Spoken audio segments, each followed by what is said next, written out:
दिशा। हाँ माँ। सेलिब्रेशन की तैयारी हो गई सब? मम्मा, आपके तय खाने में से कुछ मिलेगा तब तो सेलिब्रेशन की तैयारी होगी ना। मेरा तय खाना? हाँ क्या चाहिए तुझे? मम्मा, चॉकलेट सिरप। बिना चॉकलेट सिरप के मैं पापा का बर्थडे केक कैसे बनाऊंगी? सॉरी, मैं भूल गई। मम्मी, मैंने आपको बोला था ना लेकर आने। आप दोनों ना बिल्कुल रिस्पॉन्सिबल हो गए हो। पता नहीं मैं नहीं होती तो आप लोगों का क्या होता। सचमुच तू नहीं होती तो हमारा क्या होता? चलो चलो, ज्यादा सेंटी होने की जरूरत नहीं है, मुझे बहुत काम है और पापा के आने का टाइम भी हो रहा है। मैं ना जल्दी से दुकान जाकर सामान लेकर आती हूँ। ठीक है दिशा, रुक। दिशा, मैं दुकान पे फोन कर देती हूँ, तुम्हें जाने की जरूरत नहीं है। अरे मम्मी, अब तो 6 बज गए हैं, वो नहीं होगा वहां पे। आप टेंशन मत लो, मैं लेकर आती हूँ। मैंने कहा ना, मैं फोन कर देती हूँ।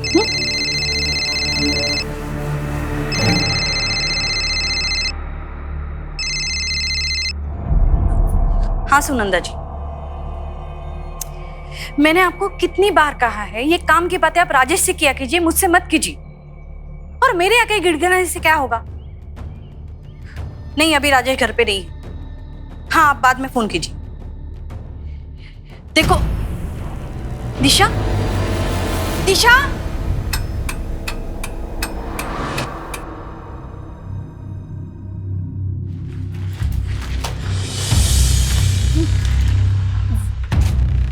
मेरी बेटी दिशा। दिशा कौन? मेरी बेटी वो। अच्छा, वो दिशा जो सफेद टी शर्ट और नीली पैंट्स में थी ना? हाँ वही। वो यहाँ पे आई हुई थी क्या? हाँ वो आई थी, वो चॉकलेट सिरप चाहिए था उसको, लेके चली गई। चली गई?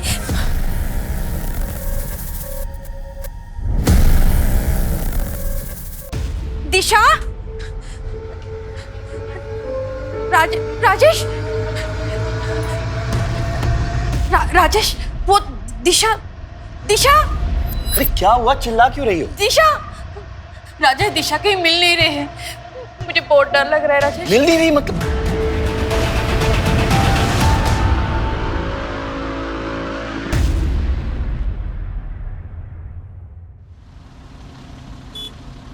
The number you have dialed is currently unavailable. Please try again later. Gupta sir, phone को लोकेशन ट्रेसिंग पे लगाओ। आप दोनों श्योर हैं कि दिशा किसी फ्रेंड के यहाँ या रिलेटिव के पास नहीं गई? सब जगह फोन करके देख लिया इंस्पेक्टर साहब, कुछ पता नहीं चला, तभी तो आपके पास आए। सर, दिशा जहाँ से गायब हुई है वो काफी क्राउडेड एरिया है और शाम के समय में वहां से किसी को जबरदस्ती उठाना आसान काम नहीं है। सर, लेकिन दिशा को कहीं और जाना होता तो वो चॉकलेट सिरप खरीदती क्यों? मैंने तो उसे मना भी कर दिया था उस टाइम दुकान पे जाने के लिए। लेकिन आपने दिशा को दुकान पे जाने के लिए मना क्यों किया था? वो सर, उस टाइम पे सूरज रहता है दुकान पे और मैंने कई बार देखा है सर, वो सूरज है ना, छोटी लड़कियों पे बुरी नजर रखता है।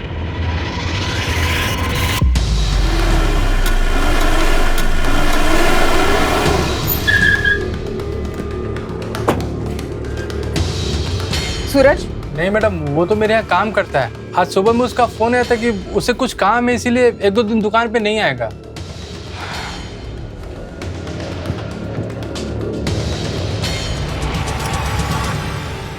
ये लड़की कल शाम 5-6 बजे के करीब इस दुकान आई थी, देखा था इसे? हाँ मैडम, देखा था। निकलते वक्त इसके साथ कोई था क्या? हाँ, राजेश कोशिश कर रहा है, किसी मिनिस्टर से भी मिलने गया है। मेरा अकेले में इस घर में दम घुट रहा है, तुम प्लीज आ जाओ एक बार मिलने। मैं बाद में बात करती हूँ।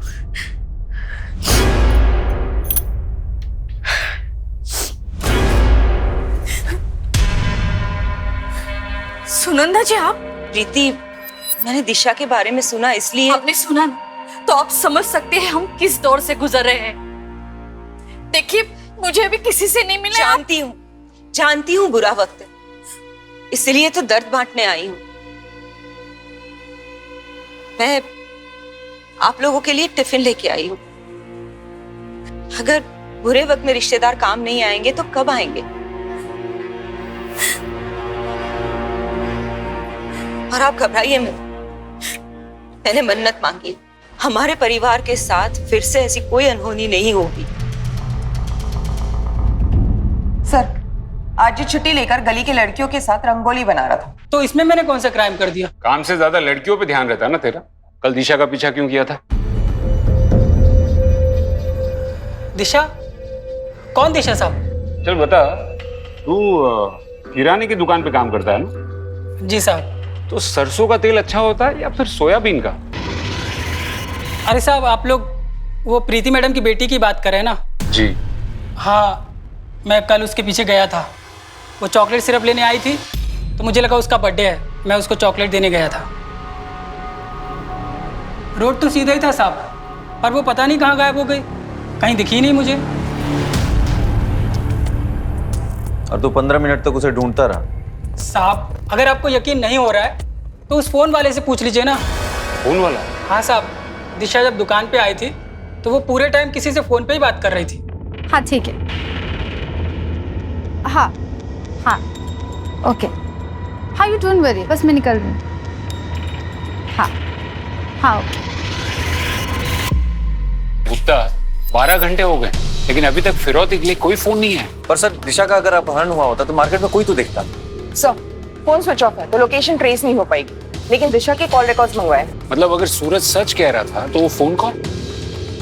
स्वाति, तुम फोन के सर्विस प्रोवाइडर को इन्फॉर्म करो और उनको बोलो कि मैटर अर्जेंट है। Right sir. Gupta, yes sir.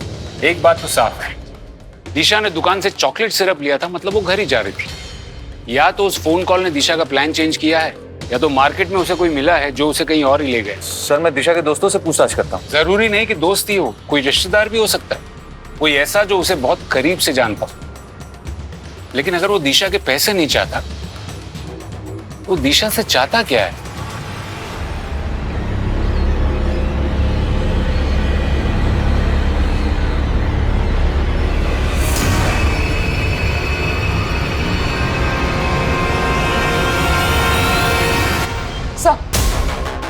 Sir, दिशा की कॉल रिकॉर्ड्स आ गए। इस नंबर पर आखिरी बार बात की थी उसने, किसी अंकिता गुप्ता के नाम पर है। अंकिता गुप्ता? हाँ सर, दिशा की क्लासमेट है। पुलिस स्टेशन बुलाया, आती होगी।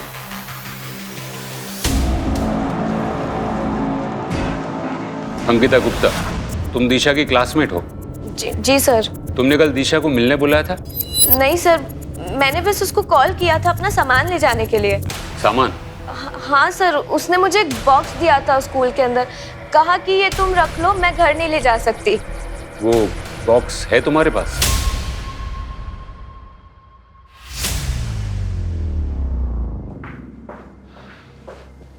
देखो अंकिता, दिशा मुसीबत में है। अगर तुम उसके बारे में कुछ भी जानती हो, वो किसी लड़के से मिलती हो या उसके घर से भागने के प्लान्स हो। नहीं सर, दिशा अपनी फैमिली को बिना बताए शहर से बाहर कभी नहीं जाएगी।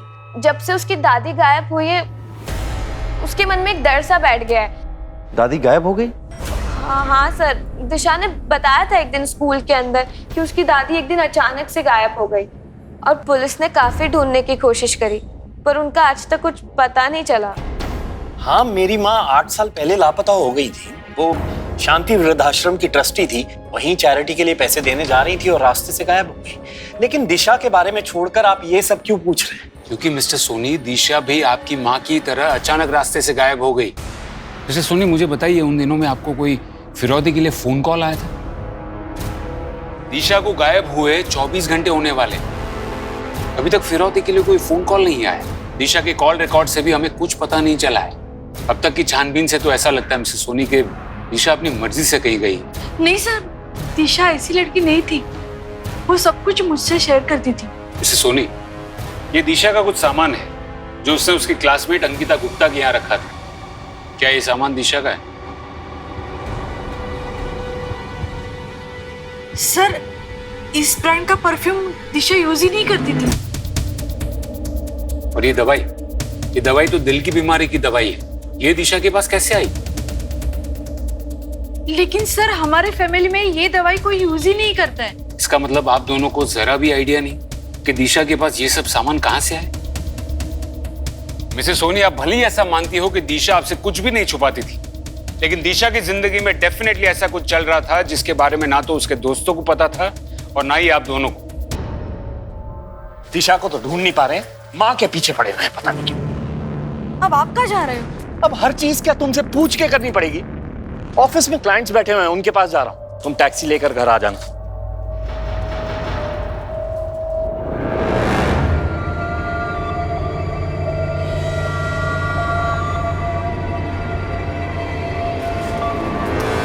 अरे आप, राजेश ने देखा नहीं ना? देख लेता तो हंगामा कर देता। सर या तो ये माँ बाप अपनी बेटी के बारे में कुछ नहीं जानते, या फिर माँ बाप जानबूझकर हमसे कुछ छुपा रहे हैं। हमें इस केस के हर पहलू की जांच करनी होगी। स्वाति, एक काम करो, दिशा की दादी के साथ 8 साल पहले क्या हुआ था उसकी केस फाइल निकलवाओ। Right sir. हो सकता है कि इस केस का पेड़ कहीं और जड़ें कहीं और हो। एक minute, WK medical store Vijaynagar, इस मेडिकल की दुकान में CCTV जरूर होगा। वहां जाके चेक करो कि दिशा ये दवाई लेने अकेली आई थी या उसके साथ कोई और भी था। Okay sir.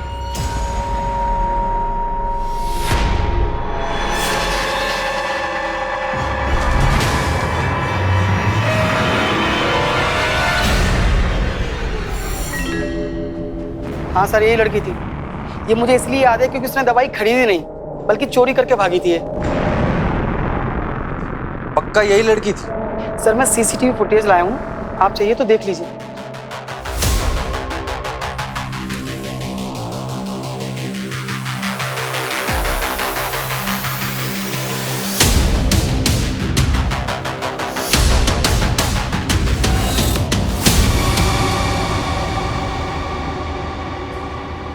ठीक है, आप जा सकते हैं। जी सर।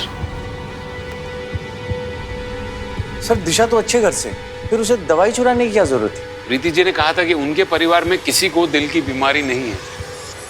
हो सकता है कि दिशा ने किसी के कहने पर दवाई चुराई हो। लेकिन सर अगर दिशा किसी और के लिए दवाई चुराती तो अंकिता के पास क्यों रखती? सिर्फ वो दवाई नहीं, उस बॉक्स में जो जो मिला है हो सकता है दिशा ने वो सब चुराया। मानो जैसे दिशा एक दोहरी जिंदगी जी रही थी, एक जिंदगी अपने माँ बाप और दोस्तों के लिए और दूसरी ये वाली। दिशा को अगर ढूंढना हो तो उसकी लाइफ में एग्जैक्टली क्या चल रहा था उसका पता लगाना हो।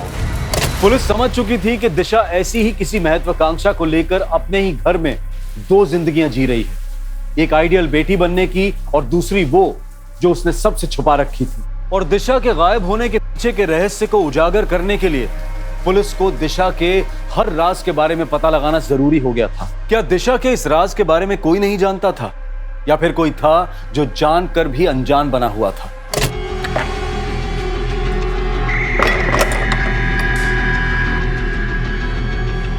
बेटा खाना रेडी है। हाँ माँ, आई 1 मिनट।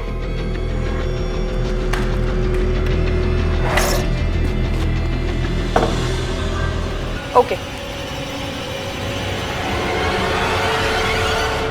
सर, साइबर टीम से कॉल आया था। कुछ देर पहले दिशा का फोन स्विच ऑन हुआ है। लोकेशन?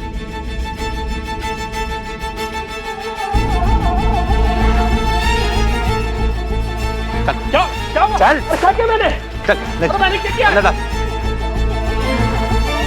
साहब सच कह रहा हूँ, मैंने कुछ नहीं किया है। जब से वो फोन मिला तब से पासवर्ड मांग रहा है। वो फोन मेरे किस काम का?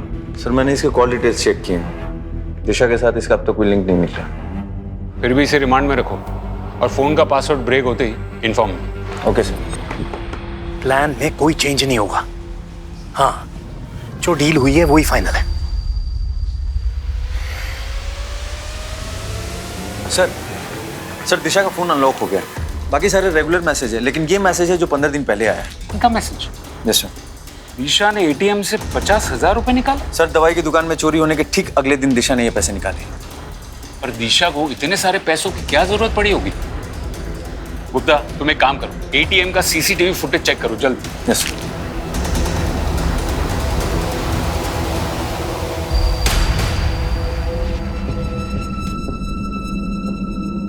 देखो राजेश नहीं है तो क्या हुआ, मैं तो हूं। और तुम ऐसे करोगे तो कैसे काम चलेगा? संभालो अपने आप को। मैं आ गया हूं ना, सब संभालूंगा। साले कमीने, तुझे मना किया था ना यहाँ आने के लिए, फिर तेरी हिम्मत कैसे हुई मेरे घर में आने की? राजेश, भैया को छोड़ दो। भैया को मैंने बुलाया था। तू पहले ही मेरा लाखों का नुकसान करा चुका है, अब क्या लेने आया है यहाँ? हेलो इंस्पेक्टर साहब। 50,000? एक सेकेंड, प्रीति, तुम्हारा और दिशा का जो जॉइंट अकाउंट है उसका एटीएम यूज करके दिशा ने 50,000 निकाले। हाँ, निकले तो है। इंस्पेक्टर साहब, नहीं, दिशा ने हमें इस बारे में कुछ नहीं बताया। दिशा के पास सब कुछ तो था, जरूर उसे किसी ने बहला फुसला के पैसे निकलवाए। जीजा जी, कुछ हफ्ते पहले मैंने दिशा को 24-25 साल के दाढ़ी वाले आदमी के साथ मार्केट में देखा था। शायद ये सब कुछ उसी ने किया हो। फिर पहले क्यों नहीं बताया मुझे आपने? अरे मेरा पर्स कहाँ गया? ए भाई, मेरा पर्स कहाँ है? हमको क्या पता पर्स कहाँ है तुम्हारा? मैं यहाँ बैठकर चाय पी रहा, तुम मेरा पर्स निकाल लिए। यार हद हो गई बदतमीजी की, चोर बोल रहे तुम हमको। कहाँ चुराएंगे तुम्हारा पर्स यार? फालतू की बकवास बंद कर, मेरा पर्स दो, मेरा पर्स। हाथ किसने लगाया हमको? मेरा पर्स दे। ओ भाई साहब, ओ शांत चोर बोल रहा है हमको ये। शांत हो जाओ भाई, इसने नहीं चुराया तुम्हारा पर्स। अरे इसने चुराया यार, यहाँ बैठे थे हम। वो भिखारी बैठते हैं ना यहाँ पे, उसने चुराया होगा। मेरा तो 25,000 रुपए महीने का नौकरी जाने वाला था उस भिखारी के चक्कर में। 25,000? 25,000? हाँ, पर्स में कार्ड था ना नौकरी देने वाले का। ऐसी कौन सी नौकरी है 25,000 रुपए वाली? वो फॉरेन की मार्केटिंग कंपनी। भाई कुछ मेरे लिए भी देखो ना यार, बेरोजगार है हम। 25 में से 15 मैं आपको दे दूंगा। अरे ऐसा तो हम 16,000 दे देंगे आपको, 9,000 में हमारा खर्चा चल जाएगा। देखो ना भाई, अगर कुछ सेटिंग होता है तो। हाँ, ओए मैडम आ गई। Good morning madam. Good morning madam. Good morning. Good morning. बैठ जाओ कार में। कार में? इंटरव्यू? हाँ कार में, ज्यादा टाइम नहीं है मेरे पास।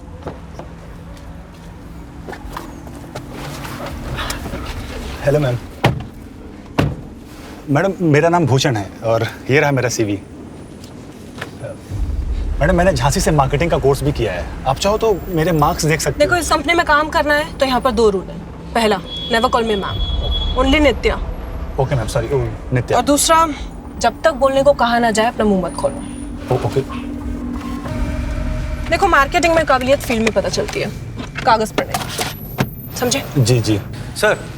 सर मैंने दिशा की दादी निर्मला जी की FIR रिपोर्ट देखी। सर कुछ अलग ही है। आखिरी बार इन्हें किसी जगमोहन उर्फ जग्गा के साथ देखा गया और इस जग्गा के खिलाफ छोटे मोटे फिरौती के केसेस हैं। फिरौती के केस? और फिर भी उसने पैसे नहीं मांगे? हाँ सर, सबूतों के अभाव में इसे बेल मिल गई। लेकिन सर बात अजीब ये है कि बेल मिलने के बाद ये जग्गा भी गायब हो गई। क्या? बहुत अजीब आदमी था साहब। एक दिन मुझे फोन करके बोला कि टीवी और फ्रिज घर पर भेज दे, बहुत पैसे आने वाले हैं। फिर पता चला कि जग्गा को पुलिस वालों ने उठा लिया। बाद में जेल से छूटा तो गायब हो गया। उसके बाद उसे किसी ने नहीं देखा। उसके घर परिवार में कोई और था? उसकी बीवी और 13-14 साल का एक लड़का था। बीवी तो कई साल पहले मर गई, लड़के का पता नहीं। लेकिन गुप्ता, अगर जग्गा पैसों के लिए अपहरण करता तो फिरौती जरूर मांगता। सर हो सकता है कि फिरौती मांगने से पहले निर्मला जी की मौत हो गई। तो 8 साल बाद अगर उसी जग्गा ने राजेश सोनी की बेटी को उठाया है तो पक्का ये पैसों का मामला नहीं लगता, कोई आपसी रंजिश का मामला लगता है। ओके सर, मैं जग्गा को ढूंढने के लिए टीम लगाता हूँ। जग्गा को ढूंढना इतना आसान नहीं होगा, उसके बेटे को ढूंढो। कोई बाप अपने बेटे से इतने सालों तक अलग नहीं रहेगा।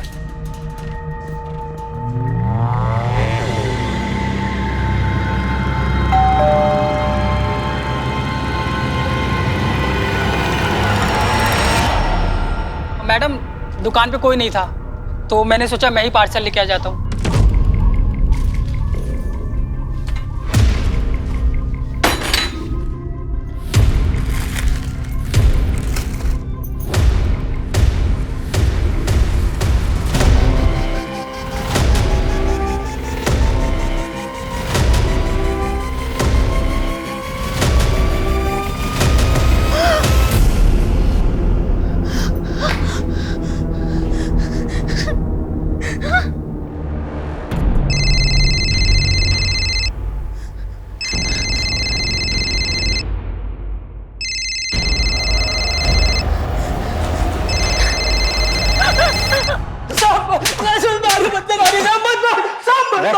सही सही बता वरना तेरा खाता भाई सब बंद कर दूंगा। हम सच कह रहे हैं साहब।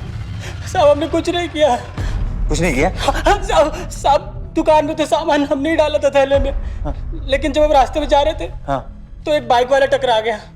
सामान गिर गया, उसने फिर वापस थैले में डाला। साहब उसने कुछ हेरा फेरी की होगी तो हमें क्या पता साहब। बाइक वाले की शक्ल याद है? हाँ नहीं साहब, वो हेलमेट पहना था। सर पूरी प्लानिंग के साथ किया है सर। पहले दिशा की उंगली काट के भेजी और उसके बाद फिरौती के लिए सुनंदा जी के मोबाइल पे कॉल। ये सुनंदा जी है, मेरी कजिन। इन्हीं के फोन पर किडनैपर का कॉल आया था। ये आपके साथ रहती है? जी नहीं, हमारे घर पे नहीं रहती हैं, लेकिन हाँ पास में ही रहती है। मुझे डिटेल में बताइए कि किडनैपर ने आपको फोन पर क्या क्या कहा। जी कोई आदमी था और वो बोला कि अभी सैंपल भेजा है और कल शाम 4 बजे तक सीमेंट फैक्ट्री के पीछे वाले रोड पर 1 करोड़ रुपए नहीं पहुंचाए तो वो दिशा की लाश भेजेगा। देखिए आप लोग घबराइए मत, दिशा को बचाना हमारी प्रायोरिटी। राजेश, आप कल 2 बजे। इंस्पेक्टर साहब, आपको जो करना कीजिए, मेरे पास पैसों का पूरा इंतजाम है। मैं अपनी बेटी को कुछ नहीं होने दूंगा।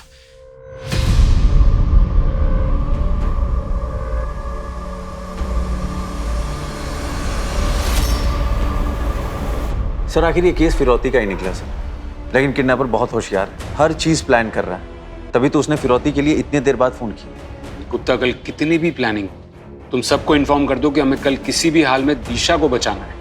लेकिन सर आपको अजीब नहीं लगता कि इतने सारे पैसे राजेश के पास, वो भी कैश में? हाँ, नोट तो मैंने भी किया, लेकिन फिलहाल मुझे एक ही बात का डर है कि वो माँ बाप कहीं इमोशंस में आकर कोई गड़बड़ ना करते हैं। हाँ, मुझे पता है मुझे क्या करना। पैसों की चिंता तुमसे ज्यादा मुझे है, समझे? अब आगे से मुझे यहाँ फोन मत करना, ठीक है?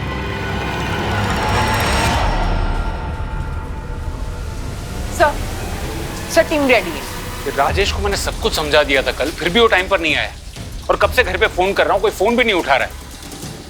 लगता है कुछ गड़बड़ है। गाड़ी निकालो।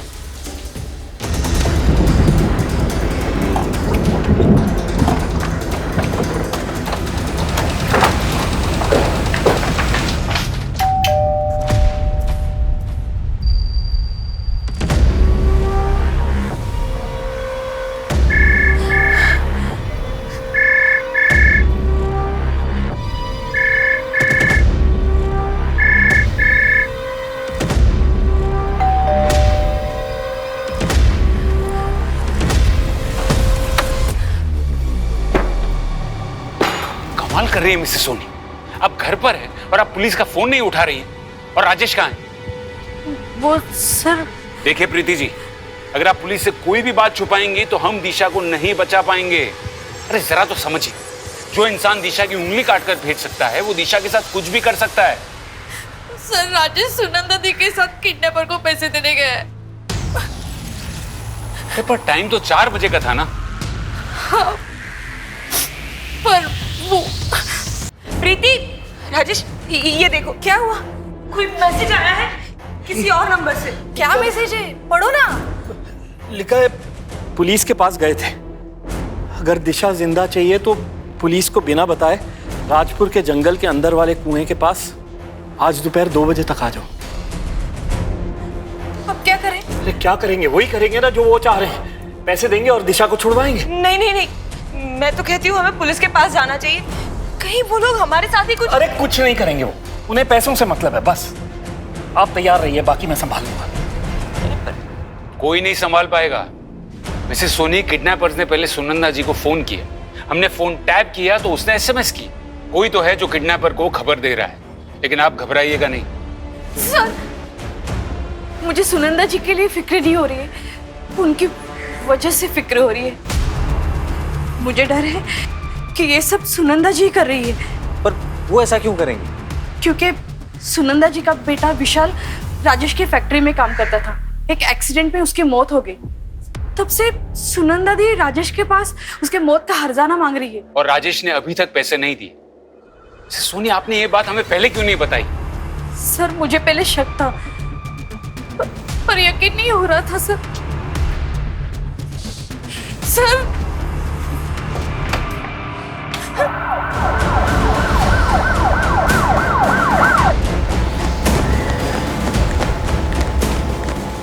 अरे आप लोग यहाँ क्या कर रहे हैं? प्लीज जाइए यहाँ से। सुनंदा किडनैपर्स को पैसे देने गई है, दिशा को लेके आती होगी, कुछ गड़बड़ मत करना। गड़बड़ तो आपने की है मिसेस सोनी, गलत इंसान पर भरोसा करके। किस तरह गई है सुनंदा? यहाँ गई है, लेकिन आप बात सुनिए इंस्पेक्टर साहब। क्या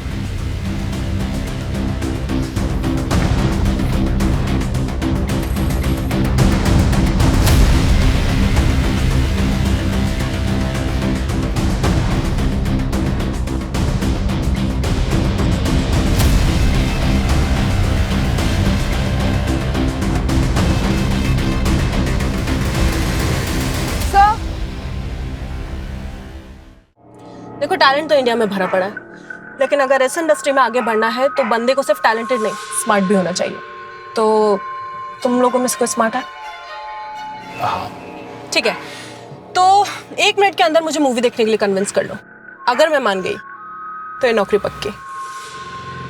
मुझे क्या लगता है नित्या कि आपको ना हमारे लिए नहीं बल्कि अरमान कपूर के लिए इस फिल्म को देखना चाहिए, क्योंकि उसकी आखिरी फिल्म आने से पहले ही बेचारा चल बसा, तो उसको एक ट्रिब्यूट देना बनता है।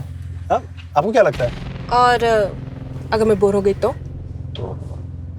हम है ना, हम आपको एंटरटेन कर देंगे। हम बहुत अच्छा एंटरटेनमेंट करते हैं। ठीक है, मूवी तो नहीं, लेकिन एक ड्रिंक के लिए जरूर कन्विंस कर लिया।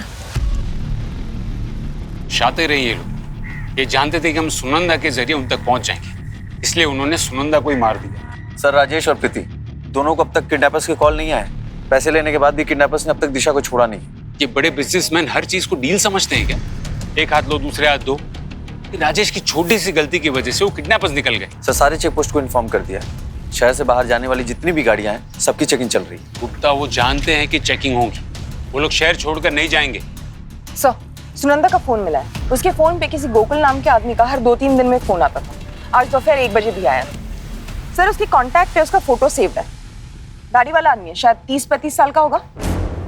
साहब, थोड़ी देर पहले मैंने देखा था उसको। ये रहा गोकुल का घर। भागने की कोशिश कर रहा था।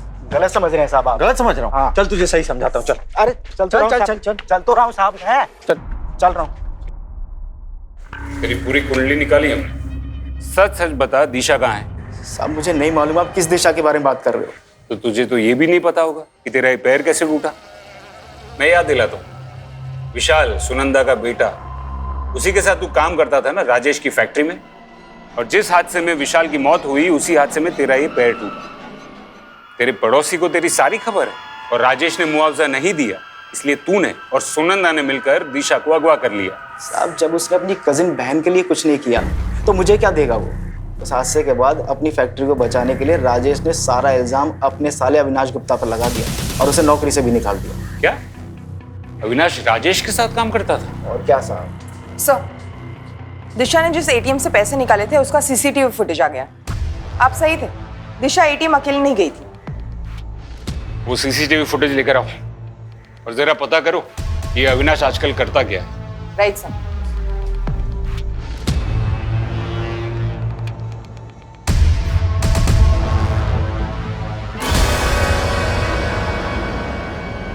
गीता, दिशा ने पहले तुम्हें वो बॉक्स दिया और फिर 50,000 रुपए। आखिर तुम्हारे और दिशा के बीच चल क्या रहा था? सर, दिशा ने वो पैसे सिर्फ रखने के लिए दिए थे और कुछ भी नहीं। समझो अंकिता, अगर तुम्हारा इस बात से कोई लेना देना नहीं है तो ये केस बार बार घूम कर तुम पर ही क्यों आ जाता है? क्योंकि सर, दिशा और मैं बेस्ट फ्रेंड्स थे। वो मुझसे अपनी सारी बातें शेयर करती थी।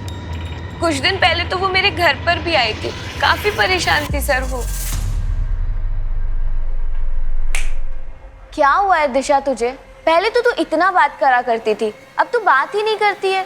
देख, मैं तुझे सब बताऊंगी, बस तू मेरा एक काम कर दे।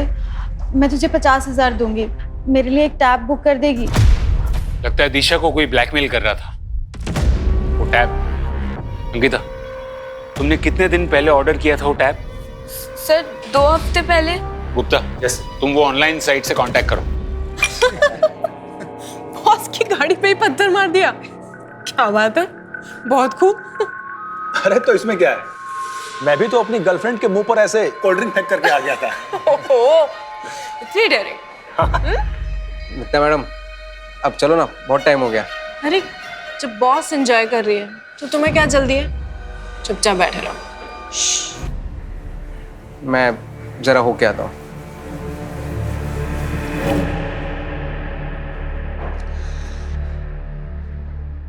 मेरे सामने एक बार डेयरिंग करके दिखाओ तो मानो।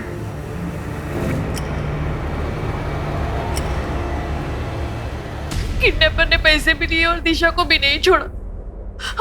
मुझे डर है कि वो कहीं दिशा को। दिशा अब तक आपके पास होती, अगर आपके परिवार को पुलिस पर भरोसा होता तो, और यही भरोसा ना करने की वजह से आपकी कजिन सुनंदा जी को भी अपनी जान गंवानी पड़ी। गलती तो हमसे हो गई है सर, लेकिन क्या अब हम कभी दिशा को ढूंढ नहीं पाएंगे? ढूंढ पाएंगे, जरूर ढूंढ पाएंगे। अगर आप सब हमसे सच कहना शुरू करेंगे तो। सर आपको जो पूछना पूछिए सर, अब हम सब कुछ सच बताएंगे आपको। ठीक है, तो बताइए कि राजेश जी ने आपसे सारे रिश्ते नाते क्यों तोड़ दिए? वो सर हमारा फैमिली मैटर है सर। फैमिली नहीं, बिजनेस मैटर है। इतनी डेयरिंग तू मुझे हाथ लगाएगा? अरे मैडम, आपने ही तो कहा था मुझे। मैंने कहा था मेरे कपड़ों के अंदर हाथ डालने को?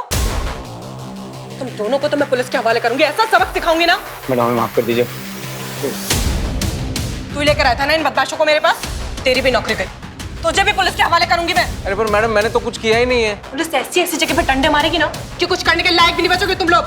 मैडम गलत समझ रही हैं आप। मैडम मेरी मत मारी गई थी कि मैंने तुम दोनों का भला सोचा। ये सुनंदा जी का बेटा विशाल है और ये गोकुल। एक का पैर गया और दूसरे की जान, और वो भी आपकी लापरवाही से।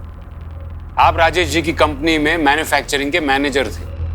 आपकी वजह से कंपनी को नुकसान हुआ और इसीलिए राजेश जी ने आपको उनके दिल से और काम दोनों जगह से निकाल दिया। नहीं सर, भैया की कोई गलती नहीं थी, वो सिर्फ एक हादसा था। हादसा हो सकता है मिसेस सोनी, लेकिन उसके बाद जो अविनाश जी ने किया वो उनकी प्लानिंग थी। अविनाश जी के पास काम नहीं था, जमा पैसे खत्म होने लगे थे, फिर भी अविनाश जी ने एक महंगा वाला टैबलेट खरीदा। वही टैबलेट जिसके लिए दिशा ने एटीएम से पैसे निकलवाए और अपनी क्लासमेट अंकिता गुप्ता के पास ऑर्डर करवाए। ऐसा क्या जानते थे दिशा के बारे में जो उसे ब्लैकमेल कर रहे थे? साले कमीने, क्या किया तूने दिशा के साथ? संभालिए अपने आप। बता, छोड़िए। और उसके बाद आपने एक 20-25 साल के दाढ़ी वाले आदमी की कहानी शुरू की ताकि हम आप तक ना पहुंच पाए, है ना? मैंने झूठ बोला सर, लेकिन सर ये मैंने मेरे बेटे अंकुश को बचाने के लिए बोला। सर वो अनजाने में ही वो दिशा को ब्लैकमेल कर रहा था सर, बस इसीलिए मैंने ये। दिशा ने कुछ सामान देने के लिए अंकुश को मार्केट में बुलाया, तभी अंकुश ने देखा।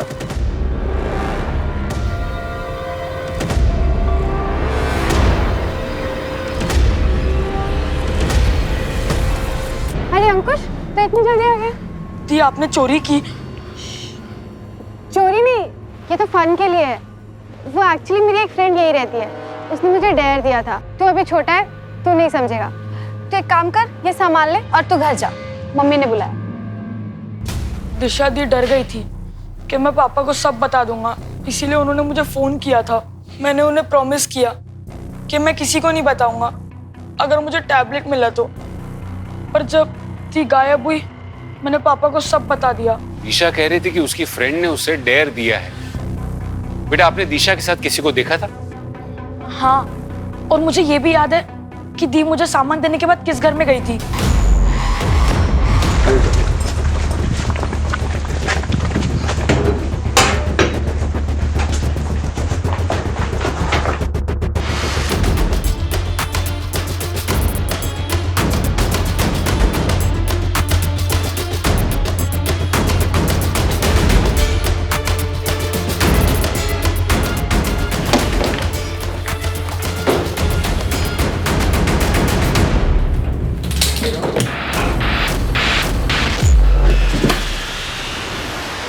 स्वाति,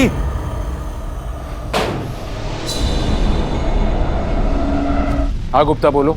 सर इस घर में दिशा की बॉडी मिली है, जग बेड के अंदर प्लास्टिक में रैप्ड है, और इस वजह से स्मेल बाहर नहीं आई और आसपास के लोगों को पता नहीं चला। गुप्ता, उस बॉडी को तुरंत पोस्टमार्टम के लिए भेजो और उनको बोलो कि रिपोर्ट जल्दी प्रोसेस करके, क्योंकि हमें ये न्यूज़ दिशा के पेरेंट्स तक भी पहुंचानी है। और उस घर की अच्छे से तलाशी लो और उस घर के लैंडलॉर्ड से भी बात करो।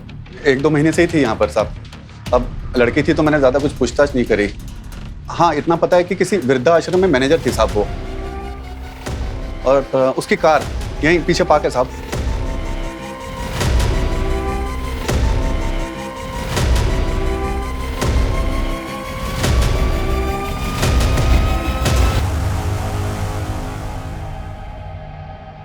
पुलिस ने इस केस की जांच हर पहलू से की, लेकिन किडनैपर्स का फिरौती के लिए लेट कॉल आना, पैसा मिलने के बाद भी दिशा को ना छोड़ना पुलिस के दिमाग में संदेह पैदा कर रहा था। इस केस को सॉल्व करने के लिए पुलिस को उन सभी रहस्यों को खोलना था जो खुद दिशा के करीबी पुलिस से छुपा रहे थे। I am sorry Mrs Soni, लेकिन पोस्टमार्टम के मुताबिक जिस दिन दिशा का किडनैप हुआ उसके अगले दिन उसका मर्डर हो गया था।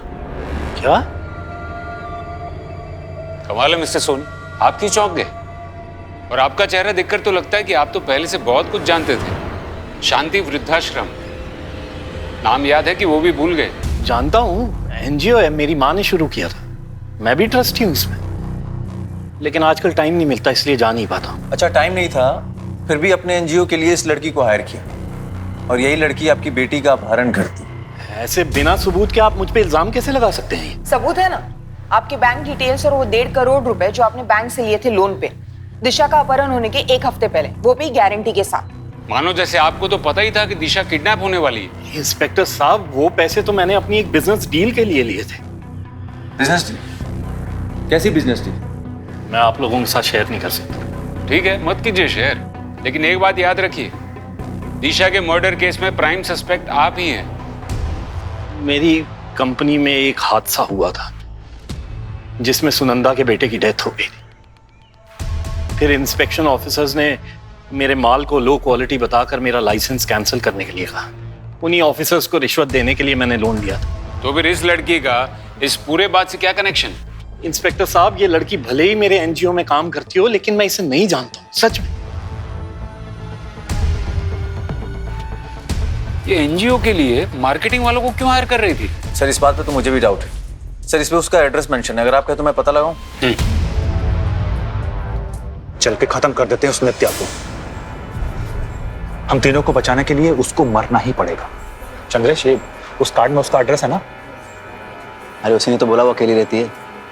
चंद्रेश, सोचने का वक्त नहीं है, या तो 3 लोगों की जिंदगी बर्बाद होगी या तो सिर्फ एक। जो करना है अभी करना है। भूषण,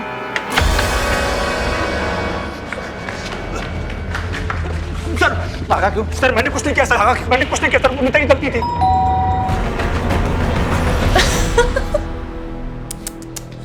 मारने आए हो मुझे? अरे यार, पहले बोलना था। काम करो, मारो। सबके सामने मारो। वो देखो कैमरा, तुम तीनों की सारी हरकतें उसमें रिकॉर्ड हो रही है। अरे क्या हुआ, मारो ना। हाँ देखो, अगर मुझे कुछ भी हुआ ना तो पुलिस को सब दिख जाएगा। अटेम्प्ट टू मर्डर, रेप, इन सब के इल्जाम में फंसाऊंगी तुम तीनों को मैं। और तू मैडम प्लीज हमें माफ कर दो, आप जो कहेंगे हम करने के लिए तैयार हैं। ये पुलिस के लफड़े में मत फंसाइए प्लीज मैडम, प्लीज। साहब, वो नित्या लालची लड़की थी, बोली कि मैं जॉब से तंग आ गई हूँ, मुझे एक साथ ढेर सारा पैसा चाहिए, और एक पैसे वाली लड़की उसकी बहुत बड़ी फैन है, अगर उसको किडनैप कर लिया तो सबकी लाइफ बन जाएगी। तो किडनैप करके पैसे ही चाहिए थे तो फिर मारा क्यों? साहब, ये मैं नहीं जानता। अरे मुझे और अमित को तो उसने सामान लाने बाहर भेज दिया था, और जब वापस लौटे तो नित्या बोली कि लड़की गलती से मर गई है, तुम दोनों कहीं जाकर छिप जाओ होटल या लॉज में। फिर कुछ दिनों के बाद वो पैसा लेकर के आई और बोली कि तुम लोग गांव निकल जाओ यहाँ से। तो पैसे कहाँ हैं और वो लोग कहाँ हैं? पैसे तो उसने बोला कि जब ये मामला ठंडा हो जाएगा तो उसके बाद तुम्हें मिल जाएंगे। और अमित तो जयपुर निकल गया और नित्या को चंद्रेश को लेकर पता नहीं कहाँ चली गई, शायद मुंबई, नहीं पुणे चली गई थी।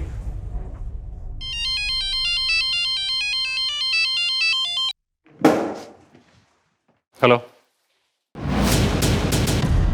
क्या गुप्ता? Yes sir.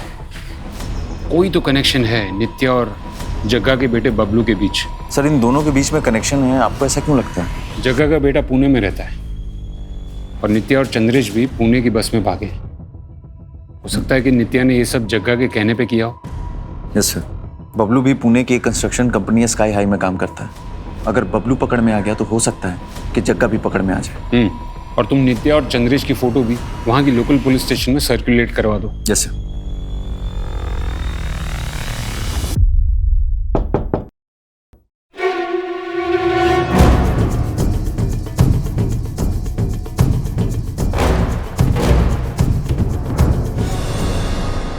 दिशा को किडनैप करने से लेकर उसे मारने तक की सारी प्लानिंग तेरी थी ना? कैसे फंसा एक बच्ची को अपने जाल में? सर, आसान काम नहीं था। मैं जब उस पर नजर रख रही थी तभी समझ गई थी कि लड़की को डेयरिंग पसंद है, बस अपने माँ बाप के डर से कुछ करती नहीं है। 1-2 बार मॉल में उससे टकराकर सॉरी बोलने के बहाने मैंने उससे दोस्ती कर ली। दिशा, ये दुनिया कायरों की नहीं, डेयरिंग वालों की होती है। लाइफ का हर एक पल इम्पॉर्टेंट होता है, और जो लूजर्स होते हैं ना, वो सिर्फ सोचने में टाइम वेस्ट करते हैं, और हम जैसे विनर्स जो होते हैं वो करने में। अब तो डिसाइड कर ले, तुझे विनर बनना है या लूजर?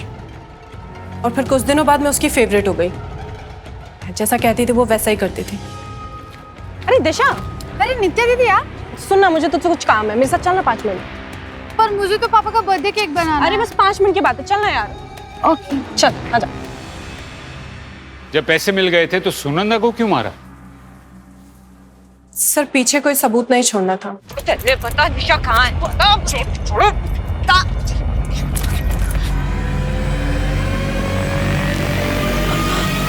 तुम दोनों इतने होशियार तो नहीं लगते कि ये सब प्लान कर सको। ये जग्गा का प्लान था ना? कहाँ है जग्गा? कौन जग्गा सर? बनो मत। जग्गा ने 8 साल पहले राजेश की माँ को उठाया था और अब उसकी बेटी को, और तुम दोनों जग्गा के बेटे बबलू के घर से ही पकड़े गए हो। जग्गा मर चुका है साहब। राजेश ने अपनी माँ को मारने के लिए जग्गा को कॉन्ट्रैक्ट दिया था। अगर काम पूरा होने के बाद राजेश पलट गया, उसने धोखे से जग्गा को मार डाला। और तुम्हें ये सब कैसे पता? मैं ही हूँ जग्गा का बेटा, चंद्रेश उर्फ बबलू। बबलू? मतलब तूने ये सब जग्गा की मौत का बदला लेने के लिए किया? हाँ, पर ये सब मैं अकेले नहीं कर सकता था, इसलिए मेरी गर्लफ्रेंड नित्या ने मेरी मदद की। पर उसे ऐसा लग रहा था मैं सब पैसों के लिए कर रहा हूँ। और तूने नित्या का इस्तेमाल करके उन दोनों को फंसाया। बदला बलि मांगता है साहब। मैं किसी भी कीमत पर राजेश की तबाही देखना चाहता था।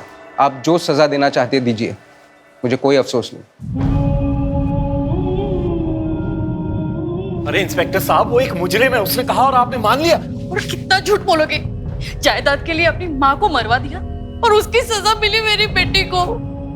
अब कोई रास्ता बचा नहीं तुम्हारे पास।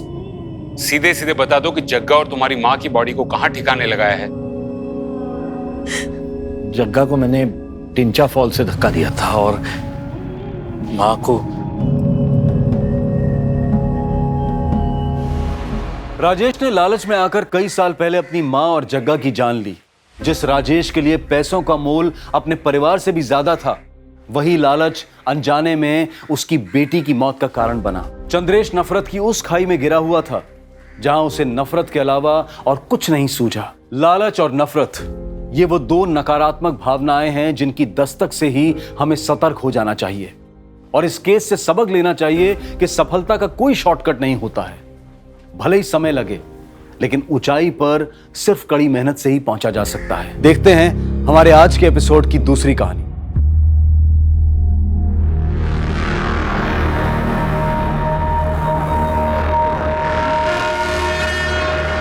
अरे ये कौन है बे?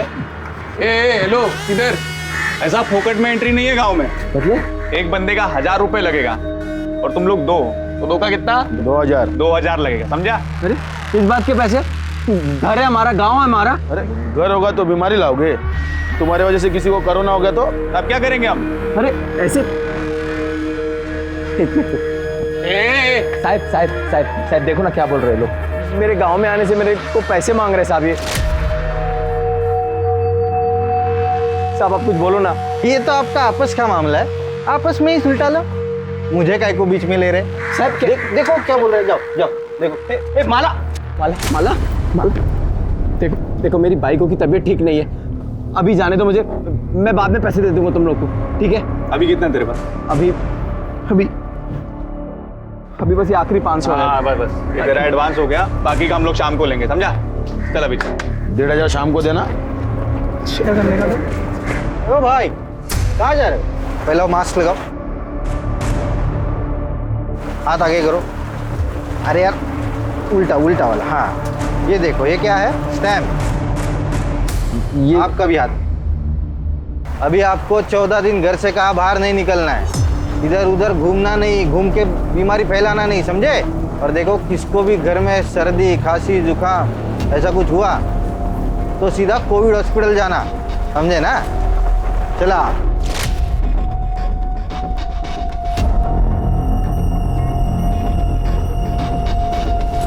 अरे ओ भाई क्या कर रहे हो? अरे साहब बस ऐसे ही बात कर रहे थे। पैसा अकेला ही रखोगे?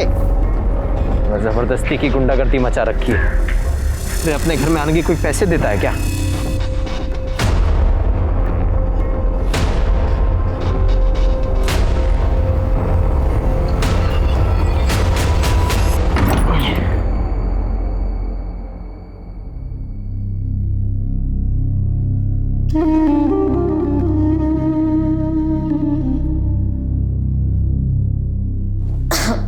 सुनिए, कुछ सोचा है?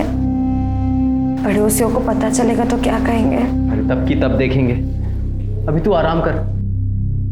शाम को उनको पैसे भी देने हैं, कहाँ से लाएंगे? अरे तू क्यों चिंता कर रही है उसके बारे में? मैं हूं ना, मैं सब संभाल लूंगा।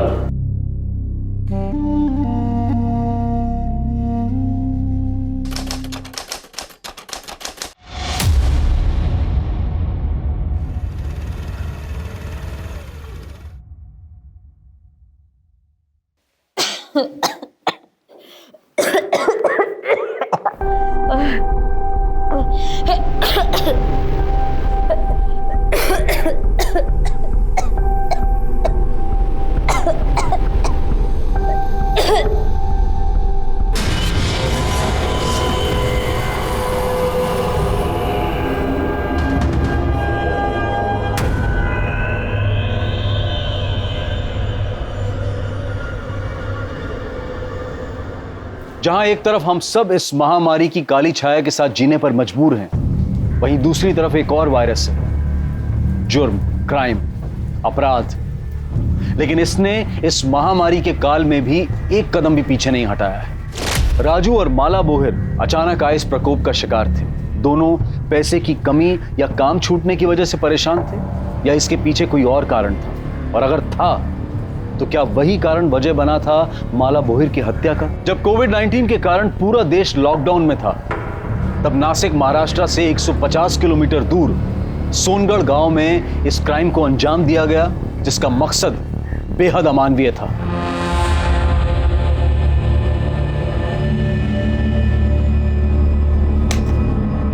ऐसे तो भूखे मर जाएंगे हम विट्ठल भाऊ, पता नहीं काम कब शुरू होगा। मैं क्या बोलता है विट्ठल भाऊ, गांव चलते हैं, काम शुरू होगा तो वापस आ जाएंगे ना। अरे वहां अपना परिवार है, इधर कौन है देखने वाला? कुछ हो गया ना तो गए हम लोग। जो हुआ सब भगवान की मर्जी थी माला, इसमें हम क्या कर सकते हैं? बस अब ये सोचो कि आगे सब कुछ ठीक हो।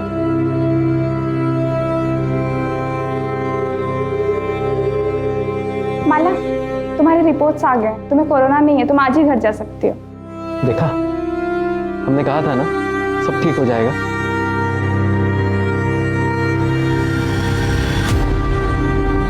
आराम से,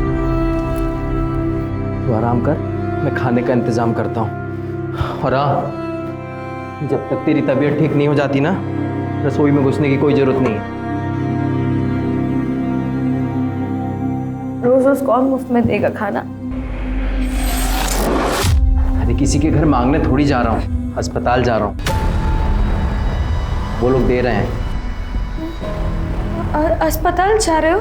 हाँ। नहीं, आप मान नहीं जाओगे। हम कहीं और से खाना मंगा लेंगे, लेकिन बस आप मान नहीं जाओगे। वहाँ पे बहुत गलत काम होते हैं, आप मान नहीं जाओगे। माला मेरी बात, हम पड़ोसियों से ले लेंगे। माला मेरी बात, लेकिन आप मान नहीं जाओगे। माला मेरी बात सुन, माला मेरी बात। हमारा बच्चा गिर गया, इसमें अस्पताल की कोई गलती नहीं है। तो बच्चा हमारी किस्मत में ही नहीं था। मैं बच्चे की बात ही नहीं कर रही, मैं अपनी बात कर रही हूँ। उस अस्पताल में मेरे साथ बहुत गलत हुआ था। क्या हुआ था? बोलना माला, क्या हुआ? अस्पताल में डॉक्टर ने मेरे साथ बहुत गलत किया था। मैंने मना किया उसको, बहुत बोला, लेकिन उसने मेरी एक नहीं सुनी।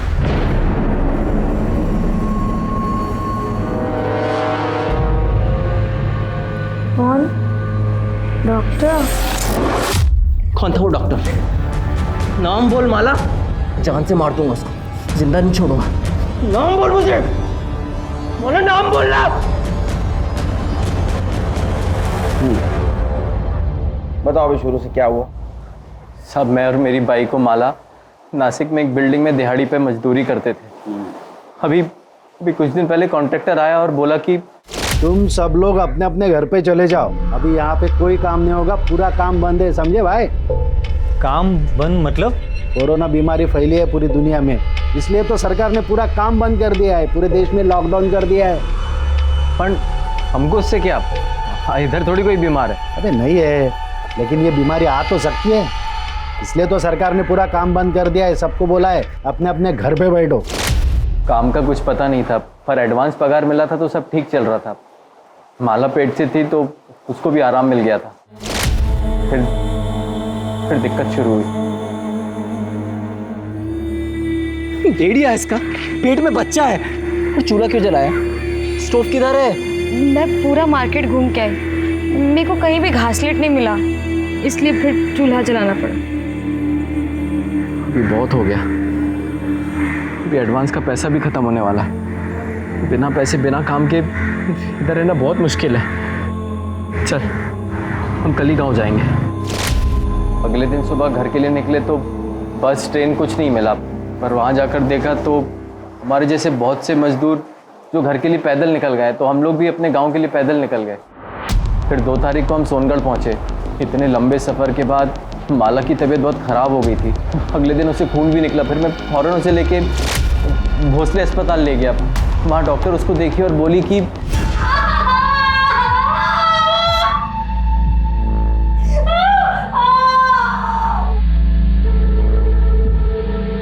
डॉक्टर साहब, माला की तबीयत कैसी है? इतना लंबा पैदल चलने की वजह से प्रॉब्लम हुई है। चेक करना पड़ेगा कि बच्चा ठीक है कि नहीं, और माला को बुखार और खांसी भी है तो कोरोना टेस्ट भी करना पड़ेगा। रिपोर्ट जब तक नहीं आ जाते उसे यहीं आइसोलेशन वार्ड में रुकना पड़ेगा। कोरोना पता है ना? ओ, ऐसी फालतू की बीमारी जिसकी वजह से ये मुंह पे कपड़ा बांधना पड़ता है और जिसकी वजह से हमारा काम धंधा सब बंद हो गया है। फालतू की बीमारी नहीं है, बहुत ही खतरनाक बीमारी है। मैं माला से मिल सकता हूँ? अभी उसे होश नहीं आया है, होश आ जाए फिर मिल लेना, तब तक यहीं पे इंतजार करें। पता चला कि हमारा बच्चा गिर गया। और तो हुआ साहब, पहली औलाद थी हमारी, माला एकदम से टूट गई थी। अभी हम लोग घर जा सकते हैं? नहीं, माला घर नहीं जा सकती जब तक उसके कोरोना टेस्ट के रिपोर्ट नहीं आ जाते। उसे यहीं आइसोलेशन वार्ड में रहना पड़ेगा।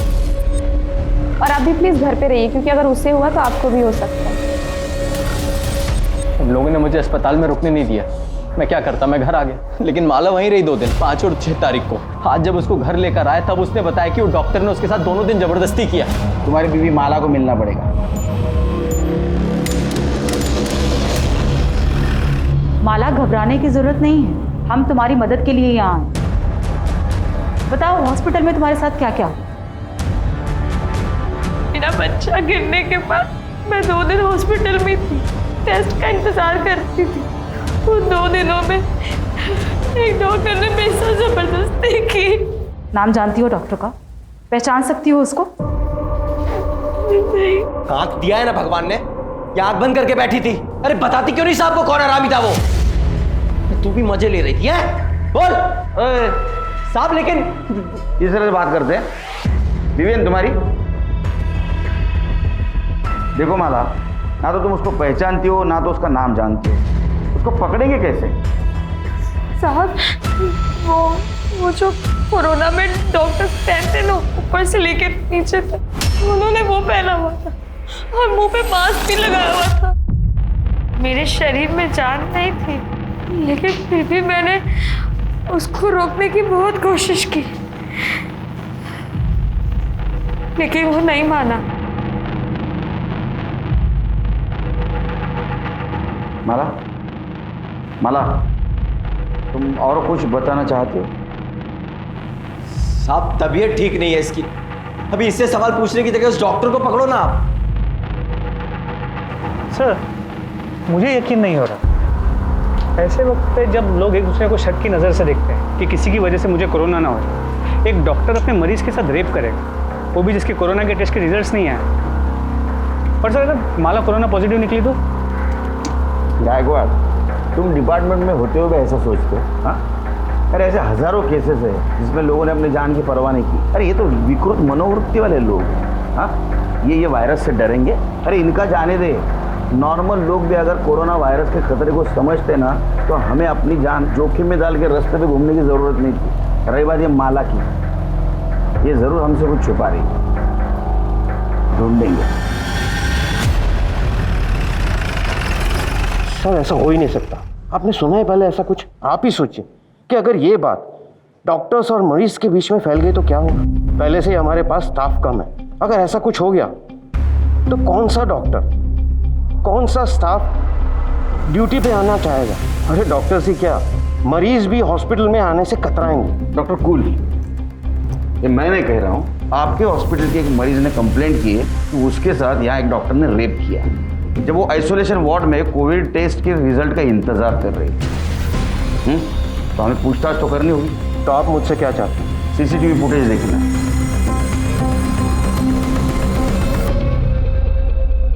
ये तो आपको पता ही होगा कि वुमेन आइसोलेशन वार्ड में सीसीटीवी कैमरा नहीं होता। तो हमारे पास 5 और 6 तारीख की लॉबी और पैसेज की फुटेज है जो आप देख रहे हैं।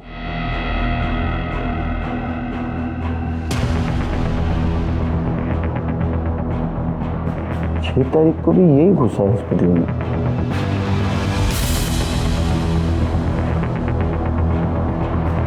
ये देखिए,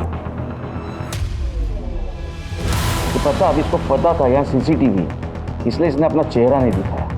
आप तो अब समझ गए होंगे डॉक्टर पाटिल, ये आपका हॉस्पिटल का स्टाफ ही है।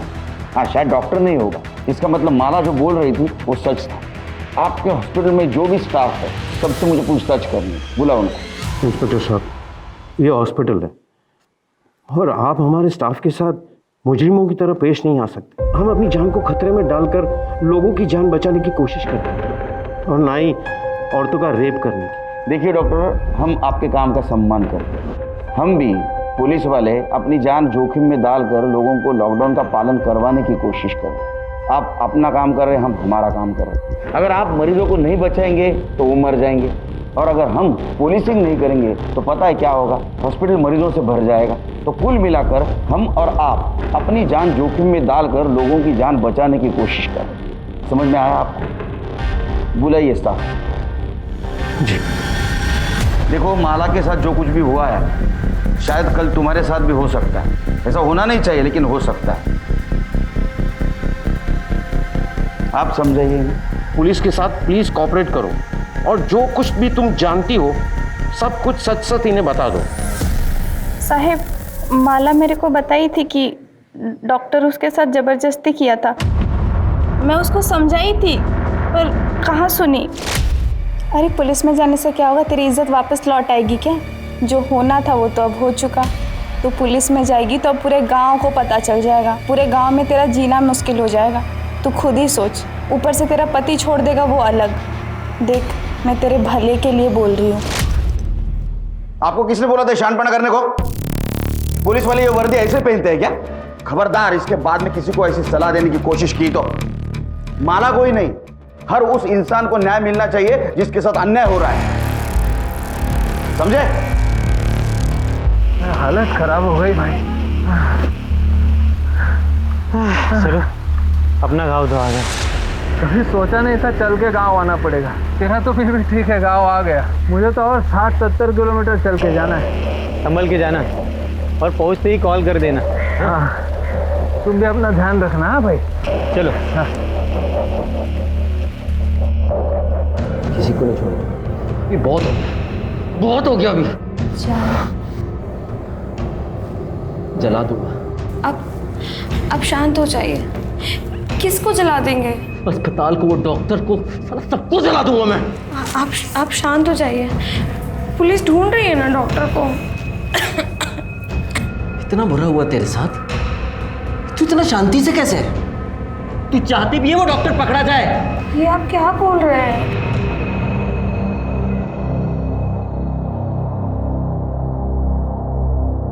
क्या हुआ साहब?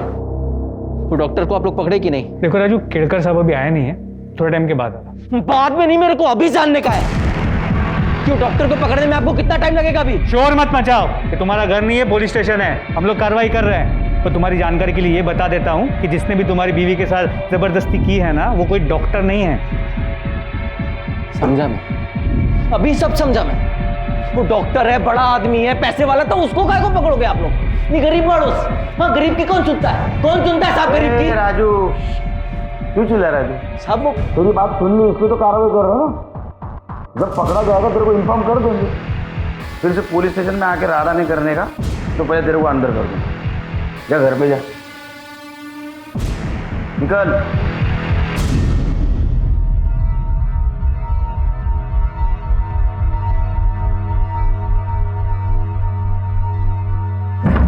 बात करना है।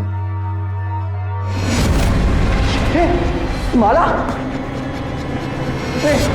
माला, माला उठना, माला, माला।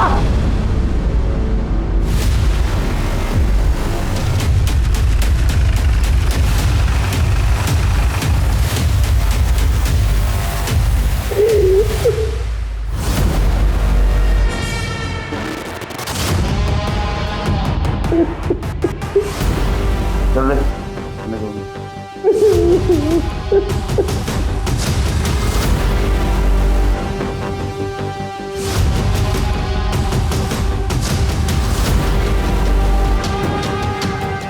तो सेक्सुअल असॉल्ट रेप जैसा तो कुछ समझ में नहीं आ रहा। शायद बच्चा गिरने की वजह से खून काफी बाहर, बाकी रिपोर्ट आने के बाद पता चलेगा। सर गले पे निशान है, गला घोट के मारा गया। घर की हालत, बिखरा हुआ बेडशीट, तो मरने से पहले काफी स्ट्रगल हुआ। प्रताप, मुझे लगता है ये काम राजू ने किया है। अपने सामने कितना गुस्सा कर रहा था देख, पीठ पीछे कितनी तकलीफ देता हो। उसने गुस्से में आके शायद इसका गला दबा के इसको मार। एक काम करो, बॉडी पोस्टमार्टम के लिए भेज दो और इसके फीटस से राजू का डीएनए मैच करवा के। सर क्या साहब, आप अभी मेरे को ही फंसा रहे हो कि मैंने माला को मार दिया? शांत हो जाओ, शांत हो जाओ, बैठो। खून को कंट्रोल करते जा जरा, समझा? ये गुस्सा है ना, ये गुस्सा है उसका वजह है। मान लो कि किसी और ने हाथ लगाया, तुम सहन नहीं कर पाए, उसको तो कुछ नहीं कर पाए, इसलिए तुमने माला को मार दिया। लेकिन सर उस टाइम पे तो मैं पुलिस स्टेशन में था, आपके सामने था सर, मैं कैसे मार दूंगा उसको, आप बताइए ना। वो जाना रे तू, पुलिस से गवाही दिलवाएगा? तो पुलिस स्टेशन में था। सच देखा जाए तो माला का मर्डर करके पुलिस स्टेशन आया था। यहाँ से तू वहाँ वापस गया और तूने नाटक किया कि माला को किसी ने मार दिया। वहाँ माला की बॉडी किसी ने देखी नहीं थी। हमने अड़ोस पड़ोस में पूछताछ की, तब पता चला तूने गांव वाले लड़कों को जान से मारने की धमकी दी थी। हाँ, दी थी धमकी उनको। मेरे गांव में मेरे घर में घुसने के मेरे से 2000 रुपए मांगे थे साहब। आखिरी के 500 रुपए थे, वो भी ले लिए उन्होंने, और शाम को वो बाकी के 1500 रुपए लेने आ गए थे घर। चल पैसा निकाल, तो बोला था ना बाकी का 1500 शाम को देगा करके। बोला था पर अभी नहीं हो पाया, अभी तू जा, बाद में देता हूँ। देख चला गांव में घुस गया, अभी बहाना मारता है। चुपचाप से पैसा दे, नहीं तो देख क्या करेंगे हम लोग। अरे बोला ना देता हूँ, पैसा भी नहीं है, आके देता हूँ, अभी जा यहाँ से।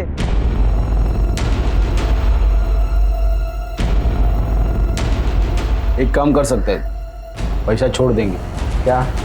तेरी बाइकों का हमको मजे लूटना। क्या? क्या बस एक बार मजे लेने दे, फिर तेरा पैसा मार।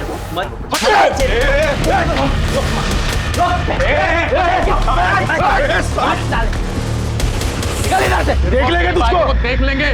उन लड़कों को तो हम देख लें, लेकिन जब तक माला का मर्डर केस सॉल्व नहीं होता तो सोनगढ़ से बाहर नहीं जाएगा।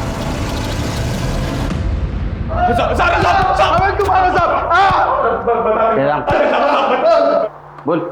बता दे साहब, हमने उन सब लोग से पैसे लिए थे साहब, मजदूरों से, गांव वालों से, गांव में घुसने के लिए पैसे लिए थे साहब। अरे राजू के घर पे क्या हुआ बोल। साहब हम वो बाकी के 1500 लेने गए थे उसके घर पे, तभी उससे थोड़ा झगड़ा हुआ था साहब। लेकिन उसकी बाइकों को हम कुछ उल्टा सीधा नहीं बोले साहब। राजू हम पे भड़क गया था, उल्टा मारपीट करने लगा साहब वो। हाँ साहब, बदला लेना था हमको उनसे, बहुत बेइज्जती की थी हमारी, पर माला को हमने नहीं मारा साहब। हाँ साहब, हम दोनों वहाँ वापस नहीं गए साहब। ये हमारा यंग जनरेशन। एफआईआर दर्ज करो। सर मैंने गांव में घुसने के लिए किसी से भी कुछ भी पैसा नहीं लिया सर। सर मुझे पता भी नहीं है कि वो लड़का ऐसे कुछ कर रहा है। सर मैं तो अपनी ड्यूटी पूरी ईमानदारी के साथ निभा रहा था सर। जो भी आता उसका आधार कार्ड पहले चेक करता था और बाद में देखता कि वो सोनगढ़ का है कि नहीं। अगर वो सोनगढ़ का है तो ही उसके हाथ के ऊपर स्टैंप लगाता और बोलता था कि 14 दिन घर में रहो। सर मैंने राजू और माला के केस में भी यही किया सर। जाओ, मास्क। जैन सर। अपने डिपार्टमेंट में ऐसे लोग भरे हैं, हम किसको क्या बोलेंगे? सर साफ पता चल रहा था कि कामड़े झूठ बोल रहे हैं। नक्की पैसे खाता तो अब नहीं खाएगा, क्योंकि उसको मालूम है अपनी नजर है उसके ऊपर। माला के पीएम रिपोर्ट का क्या हुआ? सर अब तक नहीं आई। एक्चुअली वो पूरी टीम कोरोना के केसेस में भी थी, इसलिए वक्त लग रहा है। लेकिन सर जल्दी आ जानी चाहिए। सर डीएनए रिपोर्ट के मुताबिक माला के जो पेट में बच्चा था सर, उसका डीएनए राजू के डीएनए से मैच नहीं होता। देख, तेरे डीएनए से तेरे बच्चे का डीएनए मैच नहीं हुआ, इसका मतलब समझते हो? एक बात बताओ, तुम्हारी बीवी माला का नासिक में किसी के साथ चक्कर था या कोई उसका फायदा उठा रहा था? ये पक्का उस शेलार का काम होएगा। उसी की नजर थी मेरी माला पे। कौन शेलार? नासिक में मैं और माला जिधर मजदूरी करते थे तो वहाँ पे सुपरवाइजर था। कुछ महीनों पहले मुझे जुए का लत लग गया था। मैं 5,000 रुपये हार गया, पैसा नहीं था, तो भरने के लिए मैंने सोचा साइड से कुछ चोरी करके उसको बेच के वो पैसा भर देगा, लेकिन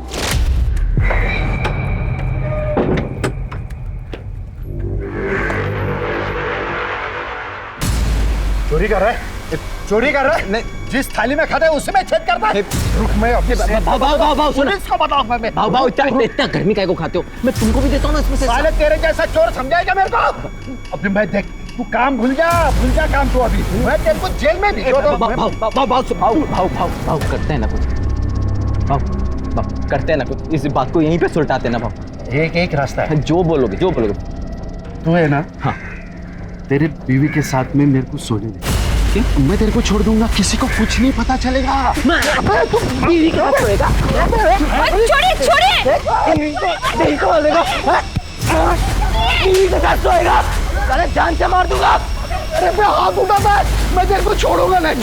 शेलार ने तभी पुलिस को ना वो मुड़क साहब शेलार ने तभी ना पुलिस को ना सेठ को मेरी शिकायत की। मुझे लगा ऐसे ही नहीं किया होगा, लेकिन अभी मुझे समझ में आ रहा है साहब। तभी मैं कुछ दिन के लिए नासिक से बाहर गया था, तब उसने माला को अपने साथ सोने के लिए मजबूर किया होगा साहब।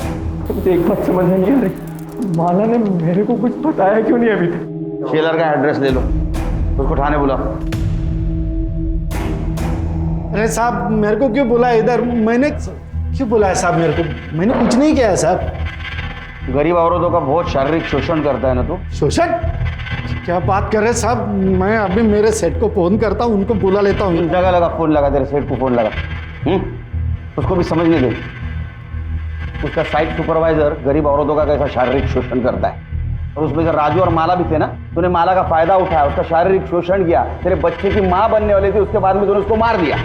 उसका मर्डर हो गया साहब? उसका मर्डर हो गया? मेरे को तो पता भी नहीं साहब। तू तो अभी ये भी बोलेगा मैंने माला का फायदा नहीं उठाया, उसका शारीरिक शोषण नहीं किया, उसको नहीं मारा? कसम से साहब मैंने नहीं मारा। हाँ, उसका फायदा जरूर उठाया साहब, लेकिन वो सामने से आई साहब। सब जो भी हुआ वो मर्जी से हुआ उसके साहब। माला ने मेरे को उसके घर पे बुलाया साहब, तो मैं उसके खोली पे गया और देखा तो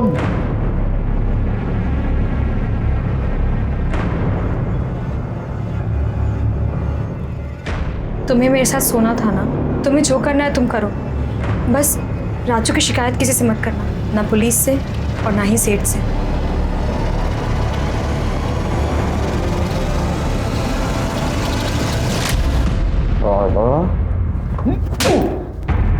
उसको फायदा उठाना बोलते, समझा? साहब आप कुछ भी कह लो साहब, लेकिन मैंने उसका मर्डर नहीं किया साहब। और हाँ, मेरे को ये भी पता है साहब, ये बात ना उसने राजू को भी नहीं बताई थी साहब। तब तक नहीं बताई जब तक वो नासिक छोड़ के उनके गांव चले नहीं जाते। और इसके बदले में मैंने उसकी चोरी की बात किसी को नहीं बताई साहब। राजू और माला के अलावा और कौन कौन गया था गाँव वापस?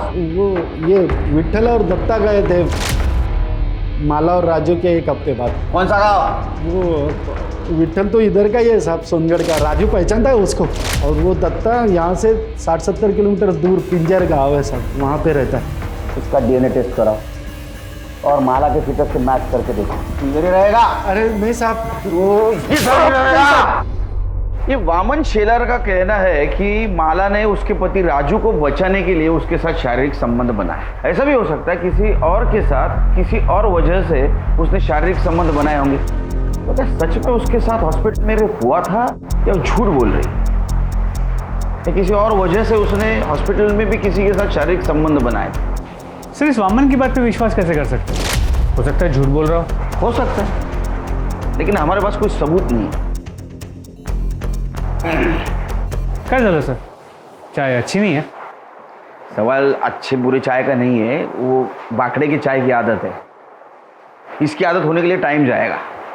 शक्कर भी कम डालिएगा। अच्छा ये माला की पीएम रिपोर्ट का क्या हुआ? सर डॉक्टर से कह दिया है, आज शाम तक आ जाएगी। और वो विट्ठल सुरवे, उसका एड्रेस मिला? जी सर। वो माला और राजू भोर को जानता है? हाँ सर, अब मेरे को पता चला माला के मर्डर के बारे में, लेकिन ये लॉकडाउन की वजह से राजू को मिलने को नहीं जा पाया साहब। लेकिन क्या हुआ साहब, आप लोग इधर तो कितने तारीख को निकला था नासिक से? 6 तारीख को निकला साहब। और कब पहुंचा? 8 तारीख को पहुंच गया। तो बॉर्डर पे किसी हवलदार ने रोका नहीं? हवलदार ने नहीं रोका साहब, लेकिन वो गांव के लड़के लोग ने रोका साहब। गांव में एंट्री करने के लिए 1000 रुपये लिया मेरे से। कौन था तेरे साथ? और मेरा दोस्त साहब दत्ता, उसके साथ आया। क्या करता है दत्ता? तो मेरे साथ नासिक में काम करता है साहब साइड से। वो कहाँ गया? वो उसके गाँव चला साहब, पिंजे गाँव। और 8 तारीख को आने के बाद तू कहाँ गया? तब ये लॉकडाउन चालू है तो बाहर किधर जाएगा, घर पे ही था। पक्का घर पे था? हाँ साहब पक्का। इसका डीएनए टेस्ट करवा। सर माला की पीएम रिपोर्ट आ गई। चला नशीब चांगलं। अच्छा कुछ मिला? सर रिपोर्ट के मुताबिक उसकी मौत 9 तारीख की सुबह 10 और 12 बजे के बीच हुई। और सर मौत की वजह खून बहने की वजह से नहीं, दम घुटने की वजह से। और जो ब्लीडिंग हमने देखी वो गला दबाने के प्रेशर से हुई। तो हमारा शक सही निकला, उसका मर्डर है। अब ये पता करना है कि उसका मर्डर किसने और क्यों किया। प्रताप मुझे लगता है राजू ने उसका मर्डर किया होगा, क्योंकि राजू उसको लेके बहुत पॉजिटिव था। उसको गुस्सा आया होगा कि उसके अलावा किसी और ने उसको हाथ लगाया। सर गांव के लड़के भी हो सकते हैं, हो सकता है उन्होंने बदला लेने के लिए माला को मारा।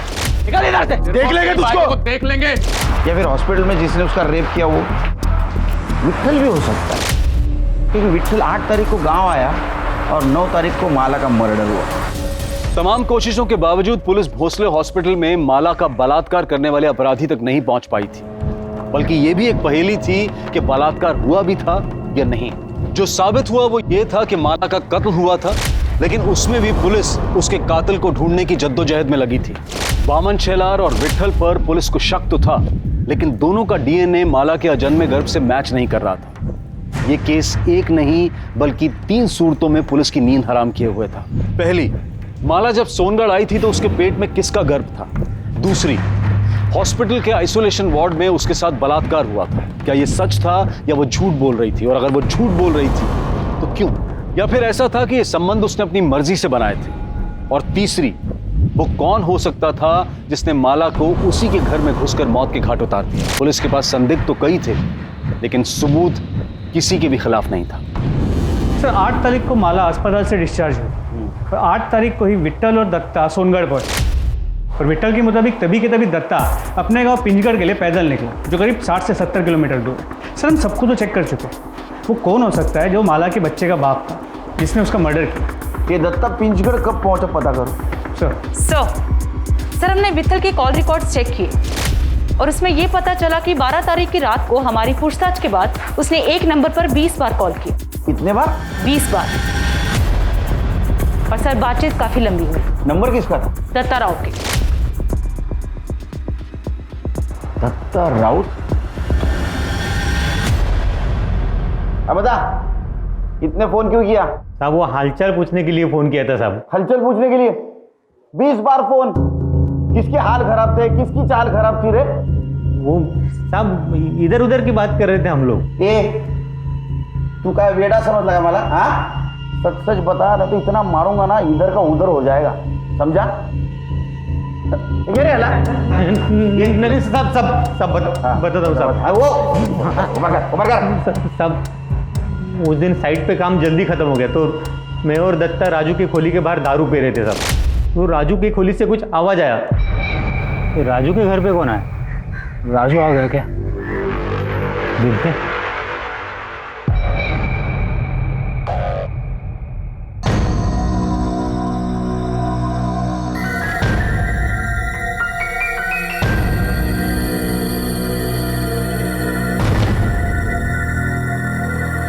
सर तभी मैंने ये वीडियो बनाया साहब।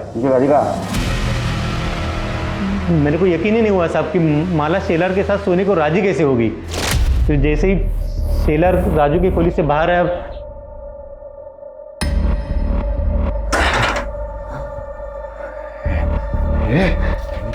कपड़े उतर।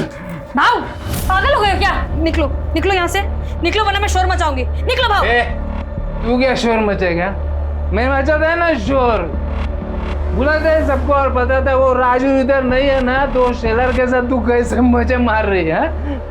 कपड़े निकाल। भाव भाव छोड़ो, भाव निकलो, निकलो यहाँ से। कपड़े उतार दिए कि बुलाओ सबको? साहब मुझे क्यों मार रहे? मैंने कुछ नहीं किया था। ये आराम कर, झूठ बोल रहे साहब। नहीं झूठ बोल रहे, नहीं झूठ बोल रहे साहब। ये देखो साहब। अरे आज तू है ना ये, अब और मार खाने के बाद गलती हो गई साहब, गलती हो गई साहब। एक बार गलती हुई, बार बार गलती हुई। वो साहब मुझे शेलर का तो मालूम नहीं है, पर मैं सर 4 बार माला के घर पे गया,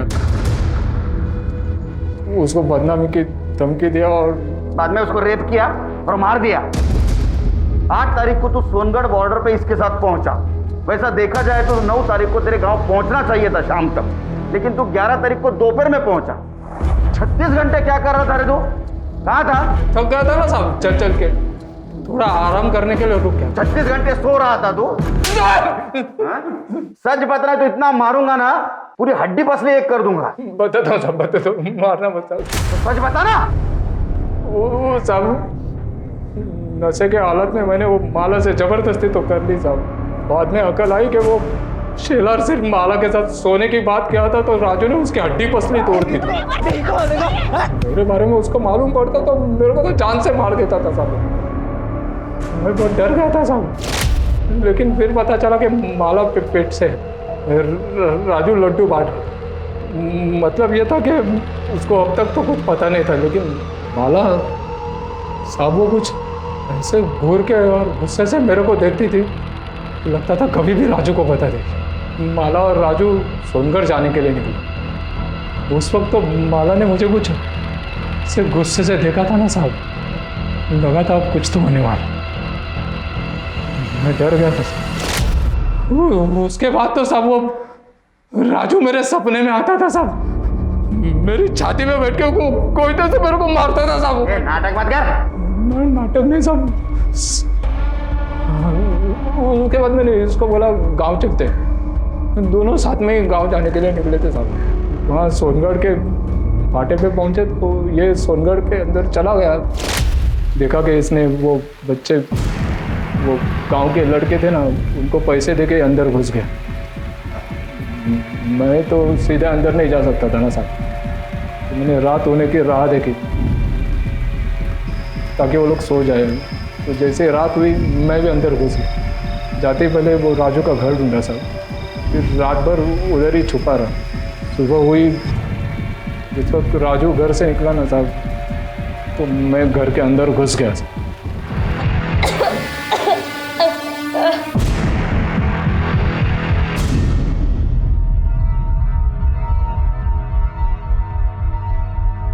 ले गंगा जल समझ के पी ले, क्योंकि तू मरने वाली है अभी। रात को नींद नहीं आती है मेरे को, इस डर से कि तू सब राजू को बता देगी और आके मुझे मार देगा। मैं मर जाऊं इससे तो अच्छा है कि तू। भाव में राजू को कुछ नहीं बताएगी। आयुष मैं रिस्क नहीं ले सकता है ना। 9 तारीख को तू सोनगढ़ पहुंचा तो 5 और 6 तारीख को माला का रेप कैसे किया? नहीं साहब, 6 तारीख को तो हम लोग नासिक से निकले थे गांव आने के लिए। 2 दिन तो रास्ते पे ही चल रहे थे। इसको पूछो ना साहब, साथ में थे हम लोग सब। मैं 6 तारीख को वहाँ था ही नहीं, तो मैं रेप कैसे कर सकता हूँ? माला का रेप और मर्डर दोनों केस फाइल करो, लेकर जाओ इसको।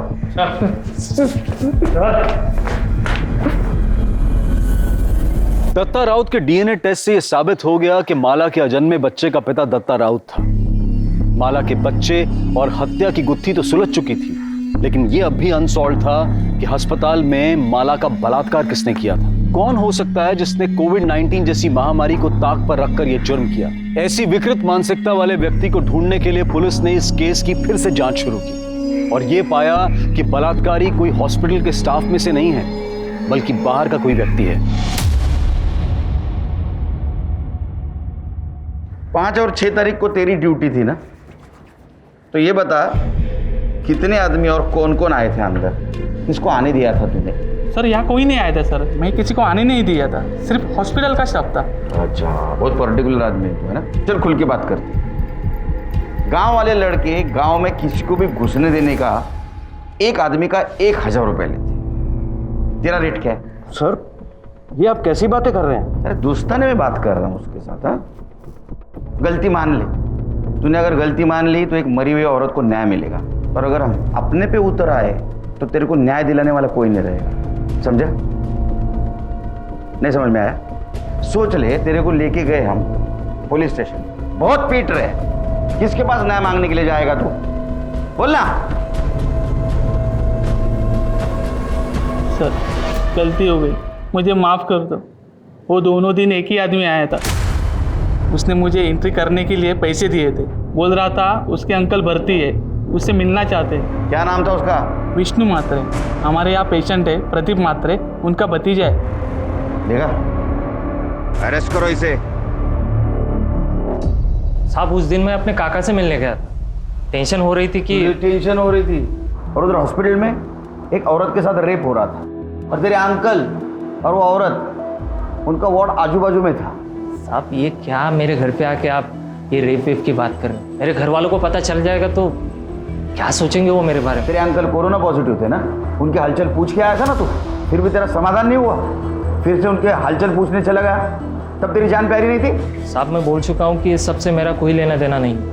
आप प्लीज़ मुझे ज़बरदस्ती इसमें फंसाइए मत, और मेरे ही घर में आकर अगर आपको मेरी ही बेइज्जती करके मन भर गया होगा तो आप प्लीज़ जा सकते हैं। हम तो जाएंगे। हाँ चलो, अच्छा एक काम करते ना, तुम्हारा डीएनए टेस्ट करवा लेते।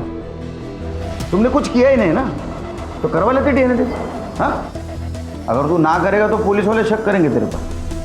नहीं मतलब हाँ हाँ हाँ हाँ ले लो।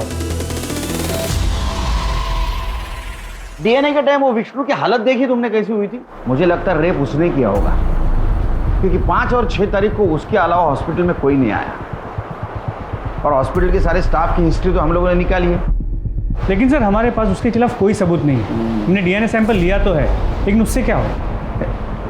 हेलो हेलो, आएगा कोरोना का वैक्सीन आएगा, टेंशन मत लो। सॉरी सर मैं केस से रिलेटेड ही कुछ ढूंढने की कोशिश कर रही थी। सर आइसोलेशन वार्ड में बेडशीट को डिस्ट्रॉय करने के लिए एक प्रोसीजर फॉलो किया जाता है, ताकि अगर कोई पॉजिटिव पेशेंट मिले उसका इन्फेक्शन दूसरे तक ना फैले। सर अगर भोसले अपने हॉस्पिटल में ये प्रोसीजर फॉलो करता है तो सर विष्णु की गर्दन दबोचने का मौका है हमारे पास। कैसे? सर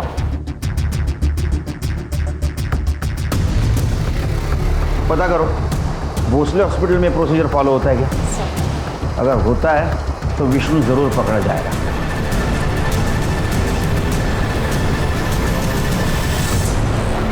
क्या है सर? हाँ चल उधर चल। एक बात बता, कोविड-19 के पेशेंट के बेडशीट के साथ क्या किया जाता है? डिस्ट्रॉय किया जाता है उसको। अब हमारा नसीब अच्छा कि माला की बेडशीट हमारे हाथ लग गई। देखनी है फोटो? दिखा, इसके ऊपर साफ साफ माला के बेड का नंबर दिख रहा है। तो ये सब मेरे को क्यों बता रहे साहब आप? वो इसलिए बता रहे कि उसके ऊपर जो ड्राइड सीमेंट्स के ट्रेसेस मिले वो तेरे डीएनए से मैच हुए हैं। अब बताएगा नहीं बताएगा? बैकवर्ड सब नहीं सब बताता हूँ साहब, बताता हूँ। बोल। 5 तारीख को मैं सच में अपने काका से मिलने गया था। उसके लिए मैंने गार्ड को रिश्वत भी दी थी, लेकिन जब वहाँ से वापस आ रहा था तो मैंने देखा अकेली औरत बेड पर पड़ी है, तो मैं अपने आप को रोक नहीं पाया साहब। अगले दिन मैं गार्ड को रिश्वत देकर सिर्फ उसी के लिए वहाँ पे गया था। मैंने ध्यान रखा कि मेरा चेहरा सीसीटीवी कैमरा में ना आए।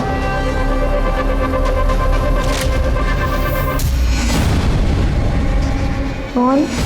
डॉक्टर? गरीब, लाचार और बीमार औरत के ऊपर अत्याचार करने में तुम जैसे लोग मर्दानगी समझते हैं। वो बेचारी कोविड-19 से तो बच गई, लेकिन तू और तेरे जैसे दरिंदों से नहीं बच पाई। चार्जशीट फाइल करा। कोरोना वायरस जैसी महामारी और लॉकडाउन ने हमें बहुत कुछ सिखाया है और बहुत कुछ दिखाया भी है।